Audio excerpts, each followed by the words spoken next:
Hello, everyone. So, obviously, a lot to cover with this new Russiagate development.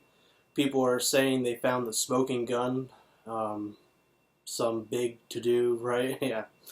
Well, it's proven to be so scandalous it's gotten to that point. I have to say, if this really is kind of like the peak of all of this hype around Russia, I think it's pretty lame. I mean, there's basically a little bit of substance to be had in this, but in terms of establishing like a definitive interference by Russia, um, I'm not sure. I mean, it seems very minimal to say the least in terms of impact. So um, here are all the details of what happened. So Donald Trump Jr. gets an email from a British publicist, Robert Goldstone, that two mutual friends of theirs want to arrange a meeting with a Russian lawyer who has incriminating information and documents on Hillary. So these two people are like um, Russian pop star type people that Donald Trump knows. So Robert Goldstone basically orchestrates this meeting, and Trump Jr. expresses in the reply that he's happy about all this. He's saying he loves it if it's true. Jared Kushner and Paul Manafort then get implicated in this meeting. I think they were there. And then, according to Trump Jr., the meeting didn't yield any information that they used. Basically, what ended up happening was the lawyer said that the DNC gets funding from some people that are connected to Russia, and he said, "Do you have documents to back that up?" And then they switched topics, to like adoption in terms of like the laws with Russia and the U.S. There's a lot of kind of tension there, so it seemed a little bit like you scratch our back, you scratch our back, we scratch yours. Excuse me. So, but I mean, still, even with that dynamic, it still doesn't seem like this is really like that national security threat that had been pushed on us this whole time. Also, importantly, this has nothing to do with the previous narrative in terms of WikiLeaks, them supposedly getting the emails from Russia. And again, I say this had no actual effect on the election. Okay, I mean, we're talking about like an information war, and that's kind of just politics, if you ask me. I mean, digging up dirt on your opponent, that's something that's very common in elections. I mean, the only thing that people are kind of upset about, I guess, is that it's coming from a foreign power. Well, still, I mean, you have to understand, these voters were not held up at gunpoint by the Russians. I mean, no one told them to choose that way. So there was a lot of fake news that had been kind of pushed on these people in certain areas. Turns out there were a lot of data mining companies associated with Trump that were pushing their propaganda, so to speak, in swing states. And I think, when you want to talk about it from that standpoint, the people that buy into that kind of ridiculous propaganda about Hillary, how she's like, I don't know, like a devil, like a demon, like Alex Jones would say, or that she killed Vince Foster or some other crap, the Benghazi whole thing. The people that are going to believe that, right, that they're not going to be swayed by facts and reason, as I pointed out. I mean, these people are too far gone. So, I think to make it look like all of this meddling, if you want to call it that, and pushing fake news on them,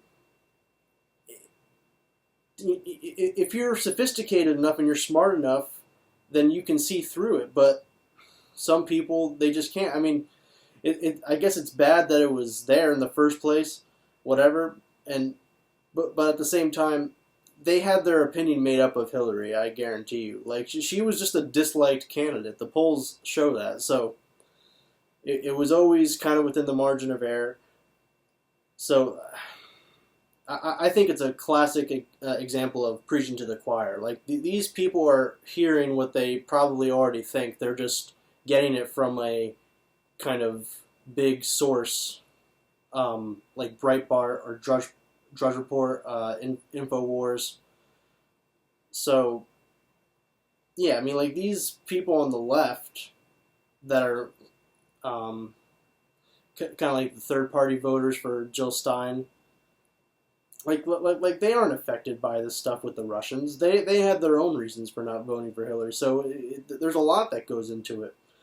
And also, I think, when do we actually draw the line here? Like we're talking about like potentially policing the press, and there was actual legislation being floated to combat fake news, and Hillary Clinton voiced approval of that.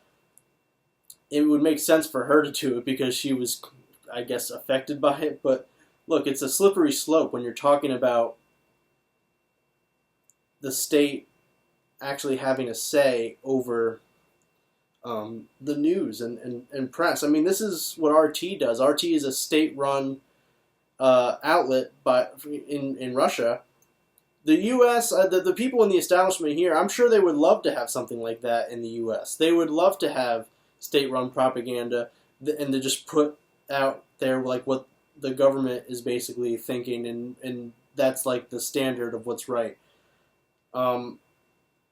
That's essentially what it is. I mean, if you're talking about legislation that's going to potentially do that, that's the road you're going down. I think the best way to fight fake news is actual investigative, nonpartisan journalism. And if you're in Hillary Clinton's position, if you're outside of journalism, then you have to be issues-oriented as much as possible, and she wasn't that. Her message for the country was empty because she basically was trying to be just a direct continuation of Obama's policies, and she knew basically she couldn't just say that, so she just spewed out all these platitudes and cliches. And everything else that she did was just an attack on Trump's character. I mean, this actually goes back to the WikiLeaks emails. They basically propped up Trump as the Pied Piper candidate, they say. So, like, he's, like, so unfit to run, so they focus all their attention there, and if that happens, he'll never win. And look where we are now. So the people that are freaking out over this are playing for a team, or they're hoping for the best. In the case of the mainstream media, I think they're just using it for ratings. Because everything, I mean, like there was a new video that came out of a CNN producer, and he says, like it was one of those hidden cam videos, and he said, like, there's no real evidence here. I mean, like, we're just pushing a story for our ratings, and it's working. I mean, people are wanting to watch this, especially, I assume, people that are anti-Trump. I mean, most of the country is anti-Trump. So they're pushing this narrative, and it's mostly just, for the masses, for kind of like entertainment purposes, to be honest.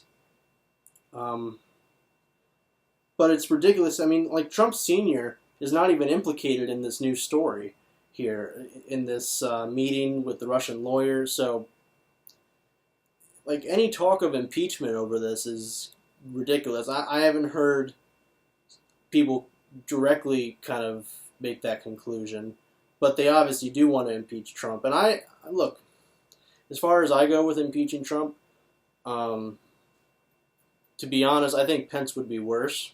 I think Trump is kind of an empty suit in the sense that he doesn't know what he's doing. He's kind of delegating his job to everyone else around him. So, I mean, Pence probably already has a big hand in this anyways. So, to make it look like it's going to be much different with Pence in there, no, I don't buy that. In fact, he might try to do even worse policies in terms of LGBT people, and elsewhere, like other social areas. So I saw a video from Vox featuring Ezra Klein, and it featured a brief clip of a law professor stating that Trump Jr. solicited, accepted the offer of information against an opposing candidate from a foreign national. So this, in the eyes of the law, may be enough to be considered a violation, regardless of the fact if he received anything. But it's really hyped up because this will only result in very minimal consequences. He's going to get a fine most likely from the FEC. And furthermore, according to Politico, Hillary and the DNC essentially did the same thing. And I'm going to quote them here. Quote, Ukrainian government officials tried to help Hillary Clinton undermine Trump by publicly questioning his fitness for office. They also disseminated documents implicating a top Trump aide in corruption and suggested they were investigating the matter, only to back away after the election.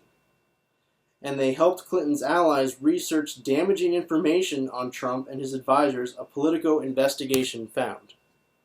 So, what's the claim for the Trump Jr. story, why it's bad?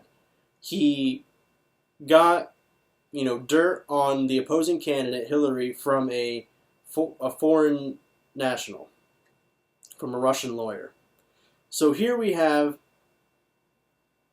a foreign official or just people that are associated with Ukraine doing research to damage Trump, the opposing candidate to Hillary. So it's the same dynamic at play, but it's on the Democratic side, and you get practically no coverage of it on the television press. So my opinion of this is that you either got to condemn both or don't care about both, and I don't really care because, like I say, this has very little effect. People are mostly, I think, set in their ways. So it's completely beyond reason. So, and even further than that, you have people that might want to actually equate this to treason.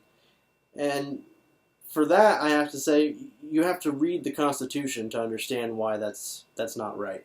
So, Section 110 of Article 3, quote, treason against the United States shall consist only in levying war against them or in adhering to their enemies, giving them aid and comfort. No person shall be convicted of treason unless on the testimony of two witnesses to the same overt act or on confession in open court, and the Congress shall have power to declare the punishment of treason.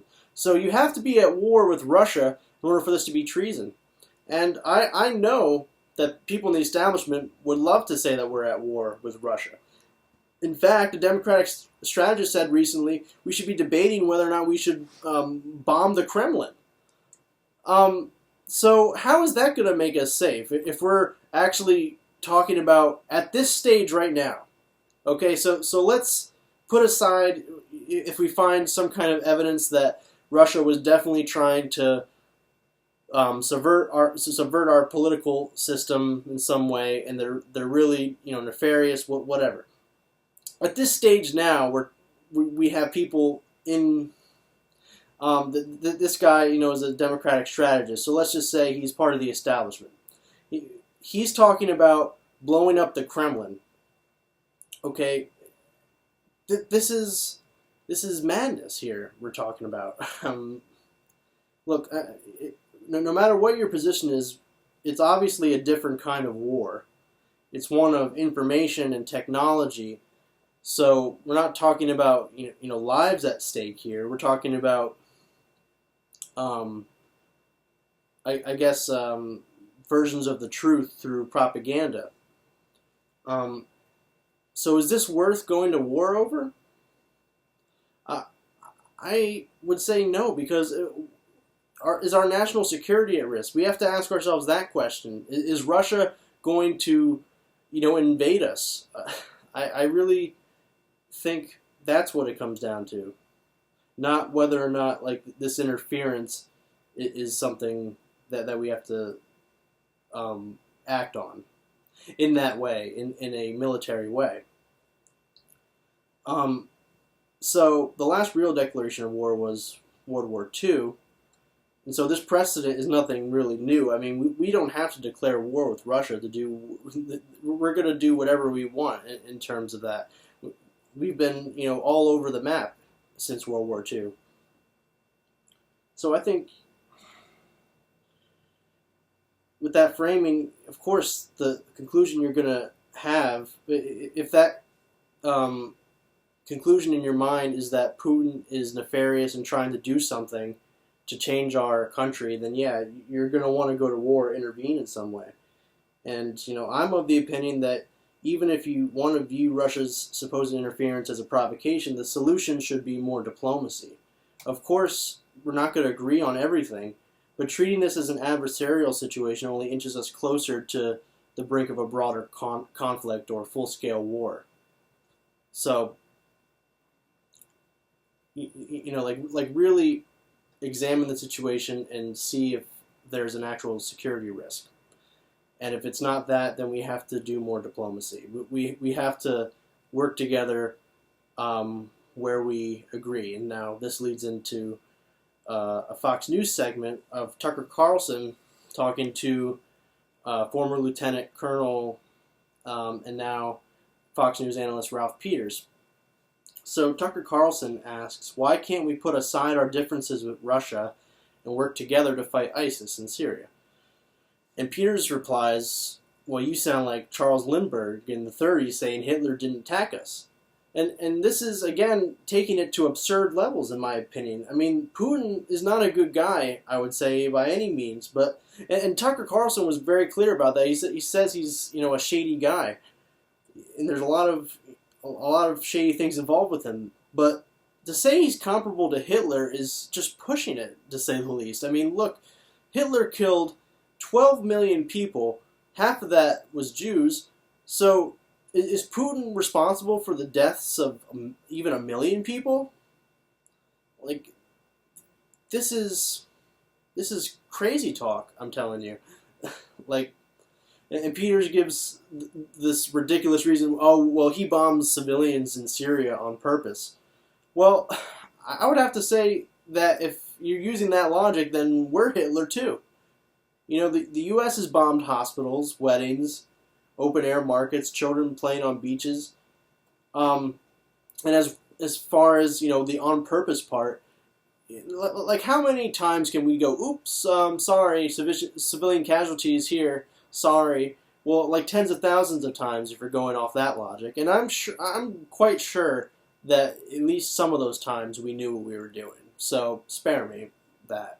I mean, it gives me no joy to have to defend Tucker Carlson. I mean, the guy is loathsome as can be. He has a basically permanent moron face.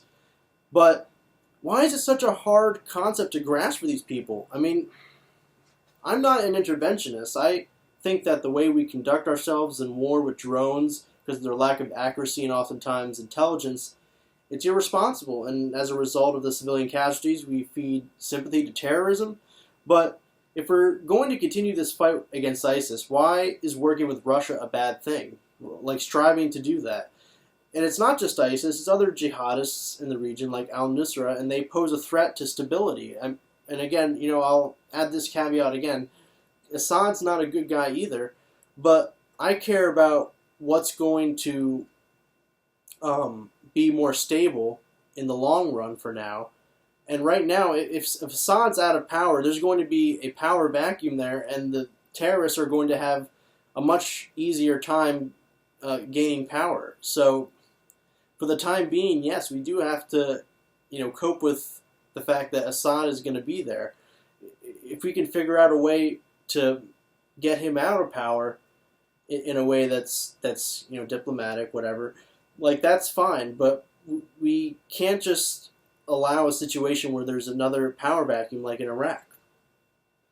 So right now there's a ceasefire in Syria, and Trump hopes it will be the beginning of the U.S. working productively together with Russia. And a lot of people in the press and the establishment, they scoff at that. But this is an area where I just agree with Trump. I think he's right to want to work with Russia in a productive way.